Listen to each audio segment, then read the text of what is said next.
Ya Mama, the show about families and parenthood. On today's episode, we have Thitu Kariba, a mother of three. Here's her story. Okay, so I've written a book. It's called My Crown of Beauty for Ashes. It's basically from that Isaiah 61, where God says, you know, from everything you go through, I'll give you a crown of beauty for ashes.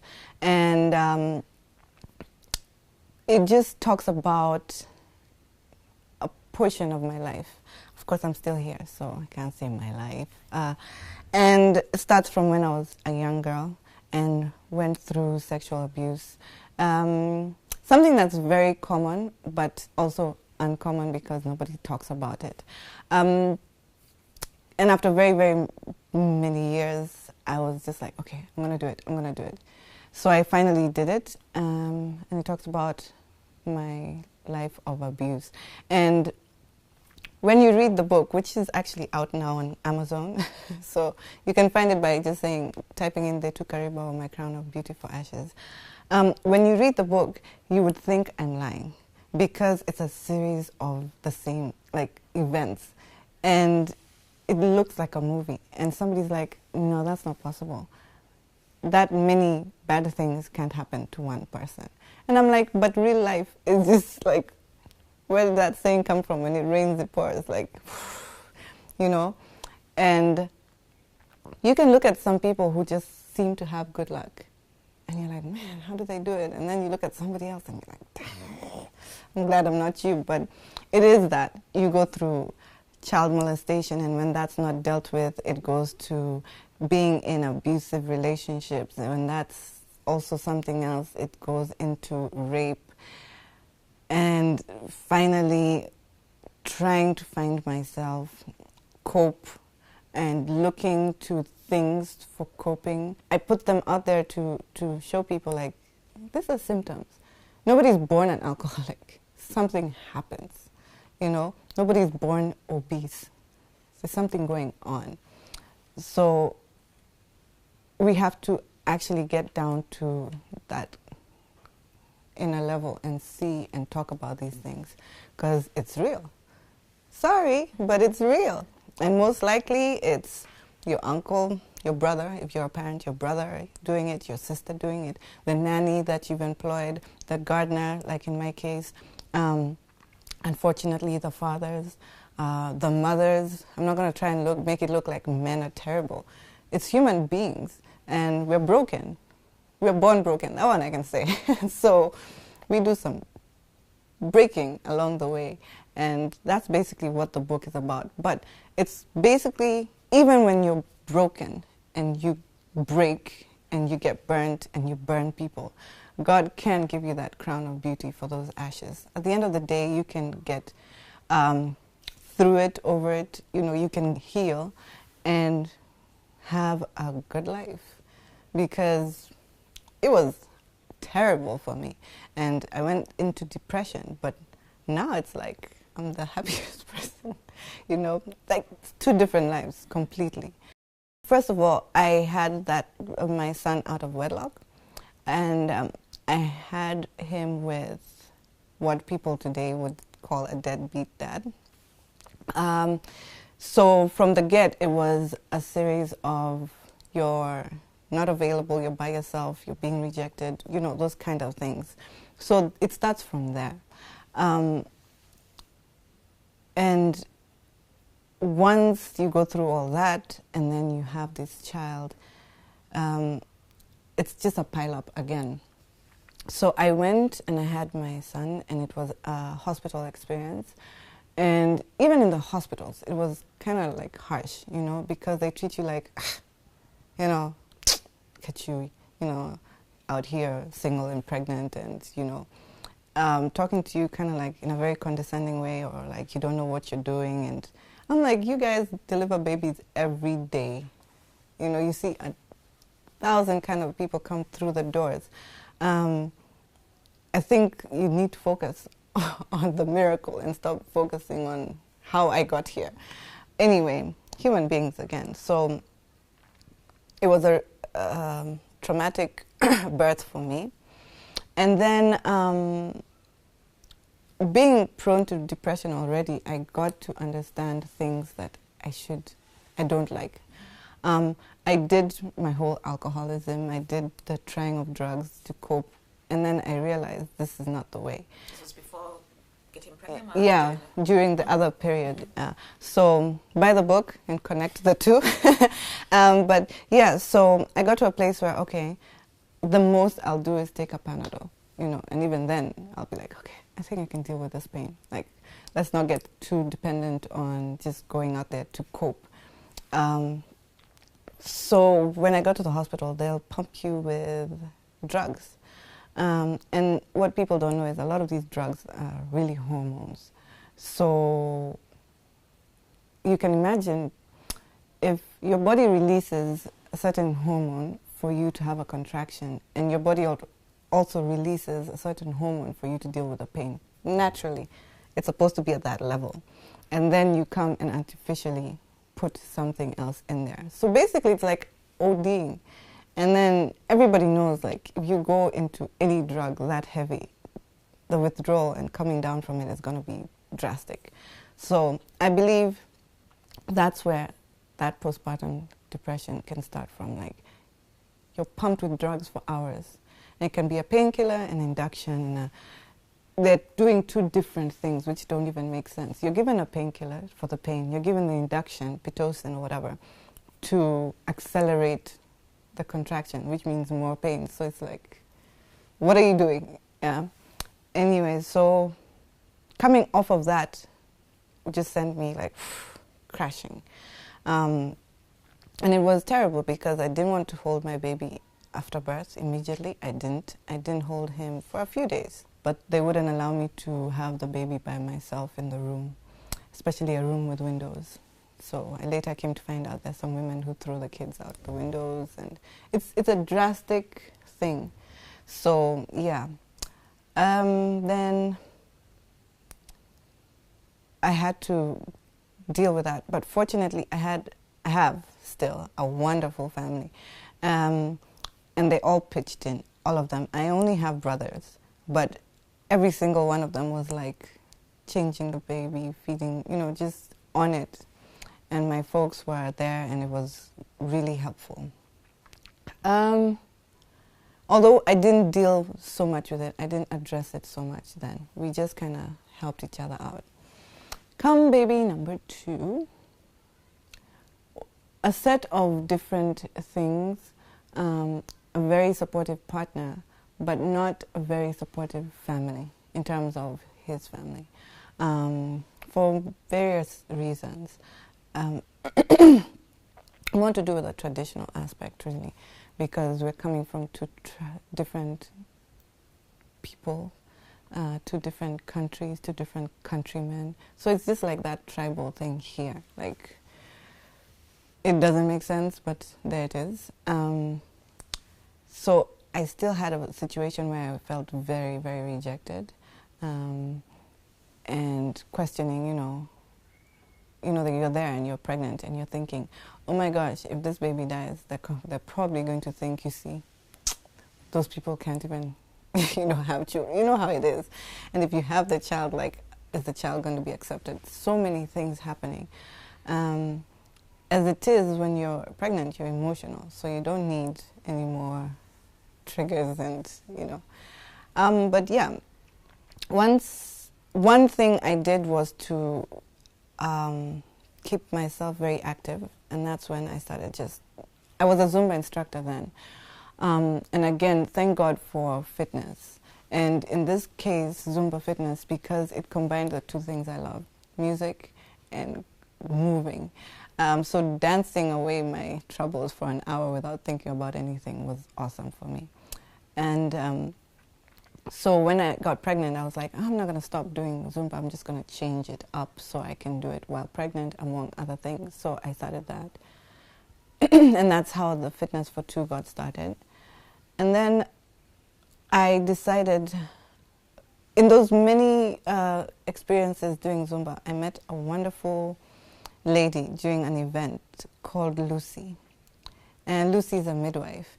And she had taken her practice from hospitals into homes. And I remember telling her, like, if I ever had get pregnant again, I'm going to come to you. So, boom, it just worked out. And I decided one of the ways to avoid how things happened before with the drugs and the hospitals and everything was to not have my child in a hospital. That didn't go down too well with other people, you can imagine. Today they're like, what? Why are you behaving like a villager? What if the baby dies? I was like, what if they don't? Like, why aren't we thinking the other way around? But anyway, I took my mom to the birth center, and she saw it, and she's like, oh, I love it. Yeah, go ahead, give birth here. The other thing was, people are like, I can't believe you're going to have a baby and have no painkillers.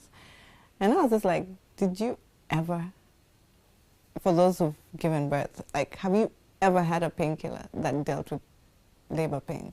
It doesn't. Like, come on. It's like, I have a broken arm, and then you come and, like, give me, those little bandages for the cones, like those little round ones, like putting that on me. So I was just like, it doesn't really matter. You're going to feel pain anyway. But it just changed my whole experience. It was an amazing birth. Very quick. This is for baby number 2. Yeah. Mm-hmm. Very quick, very natural, very, a room full of everybody I loved, and, my son was there, my husband was there. So that was great. But then after that came that deep, deep darkness again. And I can't even explain it. You're just thinking constantly thinking about all the things that can go wrong. I mean, there's considering, and then there's obsessing. And I would obsess about going down the stairs and the baby falling, going up the stairs and the baby falling, leaving the child on the bed and the child not breathing. I would wake my partner up constantly, and I'm like, are the doors locked? Are the doors locked? Just constantly plagued by dark thoughts. And then also I being plagued with thoughts of hurting my kid, because I felt so tired and so exhausted, and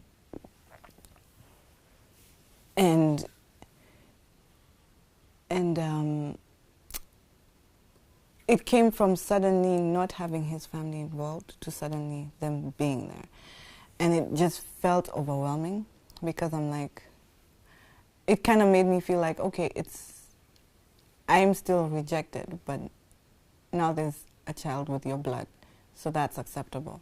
And then they come in with opinions, And when I say opinions, a lot of people think, opinions. Opinion is not a negative word. It's just a word. It means your point of view. But it can be a lot for a mom. It can also look like you're not doing it right. Do it my way. As opposed to finding it your way, understanding that every child is different, so, what worked for you might not work for me.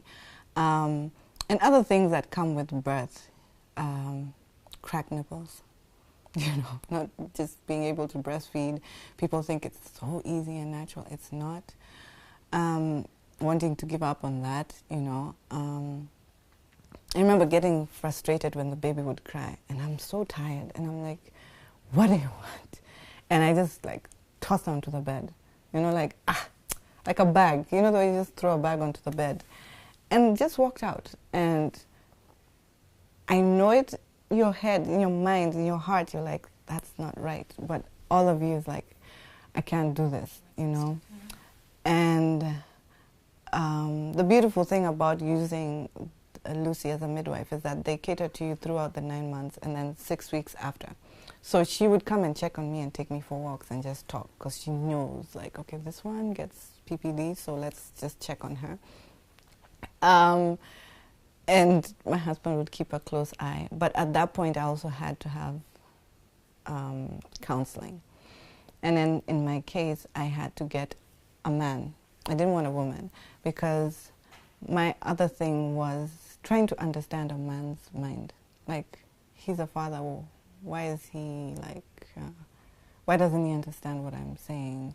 You know, I was trying to see, like, why, as a man, how can you not get, you know, what I'm going through? And if I tell you, yes, last night I felt like taking a pillow and smothering your kid with it. How do you not react? How do you say, no, that you shouldn't say that? Like, you know, I was just trying to understand his perspective also, and trying to see just a different perspective.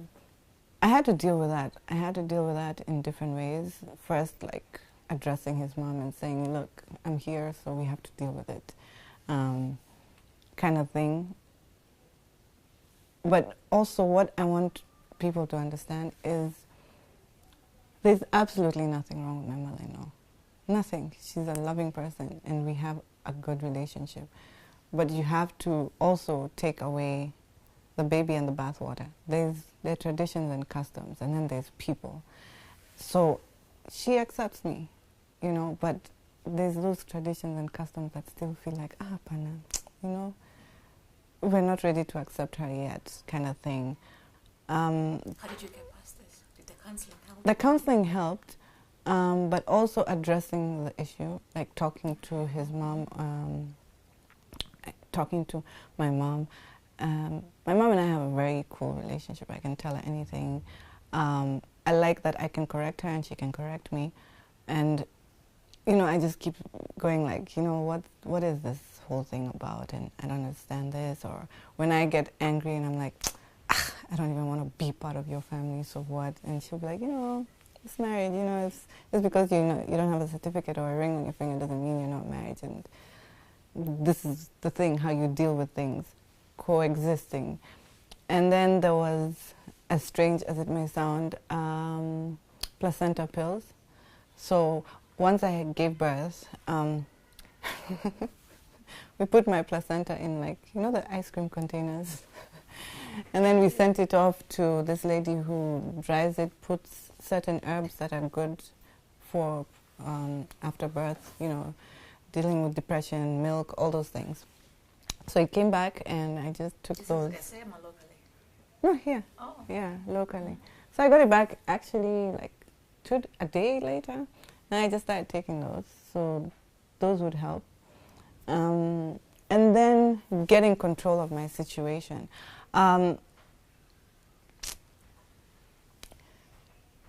Just knowing when to say no, knowing when to be like, I don't want it, you know, in a very, you know, okay way. And then knowing to read people in terms of also like looking at somebody and seeing that they're not trying to be hurtful. They're just doing what they know to do and trying to see the other side. But just talking about it really helps. And saying it, you know, when that moment came where I'm like, I'm going to smother this kid, I back off and I'm like, take over. I can't. I'm not, it's not going to work. And then going off, do something. You know, I'd go for walks, I'd go for coffee with my friends. I'd find somebody who's I can vent to, you know. Don't do it on the internet. Because at that point, you're already in a bad way. And internet, people can be harsh, very harsh comments from people who don't understand PPD and understand how you can say, oh, I hate my kid, I hate my baby, and I want to kill my baby. People won't understand it, so they'll lash back at you. That, for me, of course, just praying through it and just taking one day at a time. Like, you can't map it out and be like, you know, by October 30th, I'm going to... No, it's just mapping it out and then not lying to yourself or to your partner or to the people who are your support group. Not lying to them because they're not there to judge you, they're there to help you. So don't lie to yourself, don't lie to them, and ask for help. Just ask for help. Like, when you see a pregnant woman, if she hasn't had a C-section or anything, she's walking, even one who's had a C-section. So you're not really seeing what the issue is. You're not seeing what her body has gone through. And I remember, I think it was day 2, because I came home the same day, and I think the next day or something, we were eating, and I happened to come down, and because I was hungry, and I think made a sandwich, and somebody else like, you know, my son was like, oh, make me a sandwich too, Mom. And then my partner was like, yeah, I'll have a sandwich too. And I was like, whoa, let me just, family meeting, everybody. I'm like, I'm not there. I'm not making sandwiches for anybody. I feel like I was hit by a truck. I may look cute, but I don't feel any kind of way, you know, about fixing you anything. So fix it yourself or starve.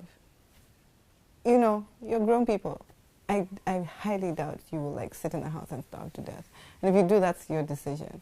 So it was becoming that person of, no, I'm not going to do it. And also there's the aspect that dads also get PPD that people don't think about.